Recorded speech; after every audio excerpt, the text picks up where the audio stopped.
Bill Winnicky. And I'm Tim Rinna, and we are from the Holly Hamlet. We're neighbors here in the block. And the Holly Hamlet is a neighborhood garden that was established over 10 years ago. It started in this yard right here, and it has spread to virtually every other property in the block. We now have over 20 neighbors from within the block and directly across the street that garden with us on an annual basis.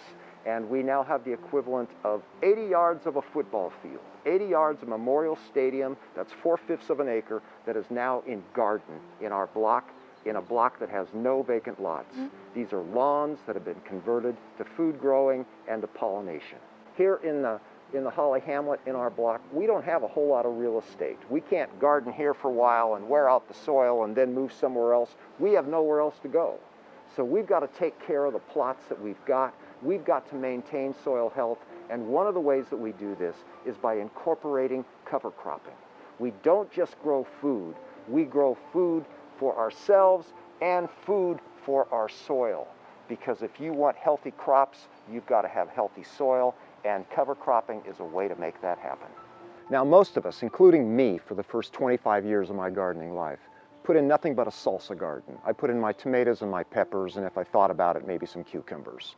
And what I did for 23 straight years in this property is I planted my tomatoes and my peppers in the same plot, in the same space year after year after year, just in the summer, from like May through August. And my father said after 23 years, and he was an organic gardener, he said, "Son, those are the spindliest looking tomato plants I've ever seen in my entire life." But I had no idea why. The reason is I kept drawing the same nutrients out of the soil over and over again and never replenishing them. Now, I didn't have a whole lot of space in my yard at that point, and so the only option I had was to put them where they were. But when you use cover crops, you start diversifying. You start giving your soil an opportunity to replenish itself and to get ready for another crop of food that you're trying to grow. So when the tomato plants come out, for example, we plant cover crops. So what's a cover crop? Well, farmers use them in their field for production agriculture, but we here in the city can use them in our own garden plots as well. So there are a lot of different kinds of cover crops. There's summer cover crops, and then there's fall cover crops. The fall cover crops are the cover crops that will come back after you plant them in the fall. So what we have done is we put in fall cover crops to ensure that they come back in the springtime. So we plant them in the fall, again, September, October, November time. That gives them a little bit of chance to grow in the fall, but then they don't die off in the winter or the freezing months. They come back in the spring, and then they come back as these beautiful cover crops in the spring. When you plant a summer crop, you can plant it during the summer, and then it will die off in the fall after the freeze, and then you do not have to worry about doing any removal of the crop or the residue of the crop in the spring. You can just leave it in the ground. Buckwheat is actually a really good starter cover crop because it does exactly what I just said. It dies after the winter, and then you're done, or you can move into even a fall cover crop. Clover is another good one. You can start it in the spring. It does the exact same thing. It dies in the winter and doesn't come back, and then you can move on to your fall cover crops. Or you can use those summer cover crops as a mulch over the fall, and you'll have at least a mulch or some coverage over the winter over your garden bed.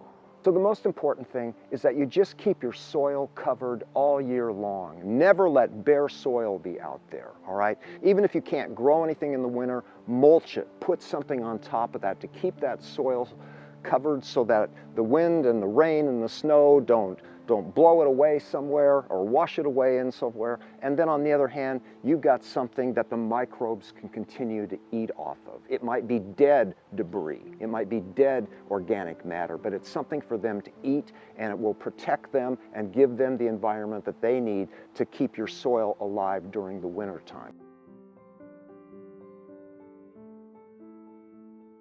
So what do you plant there? Where do you go? You can go to any nursery and so forth and say, what have you got in the way of cover crops? And generally they're going to suggest that, well, we got some, clover that you could plant there and so forth. Do that then. That's what you want to do. Just get something out there to cover it. Anything is better than nothing.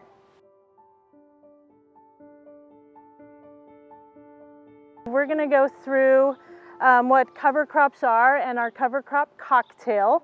So we have the cereal rye, the hairy vetch, and the Austrian winter pea. So we have 2 legume crops, which is a nitrogen fixer, and we have 1 non-legume, which is not a nitrogen fixer, but it adds a lot of carbon to the soil. So carbon and nitrogen are what keeps our organic matter balanced. So here we have this dark topsoil, this dark organic matter, and that's kind of our goal, is to get that enriched black soil. So that is the benefit of cover cropping here. And you see all this leaf litter here? A lot of people will remove this from their garden beds, but I recommend leaving it because it is still a carbon source for the microbes that live in this soil, which maintains balance here, which is also good for your plant health, your soil health, your plant health, and all of that kind of joins into a functioning system. So here we are with our cover crop cocktail, our mixture. This is about 8 to 12 inches tall, which is about the right time to remove the cover crop, but we're not removing. We're not going to pull it out and discard it. We want to keep this. We want to keep this as a green manure. And what that means is we are going to take this cover crop after we've mowed it down and left it here, and we're just going to go about 2 inches deep, and we're going to flip this over.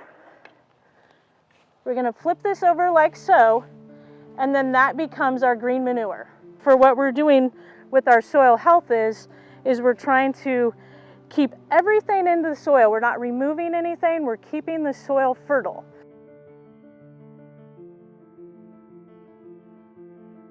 Okay, so here are the 2 types of tools that we used here today.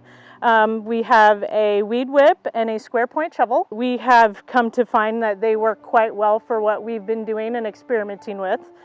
If you do not have one of these at home, don't run out and buy one.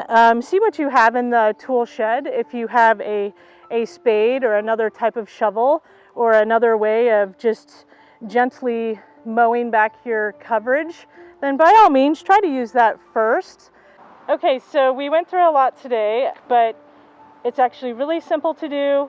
If you have the love of your land, your crops, your garden, you should have the love of your soil as well.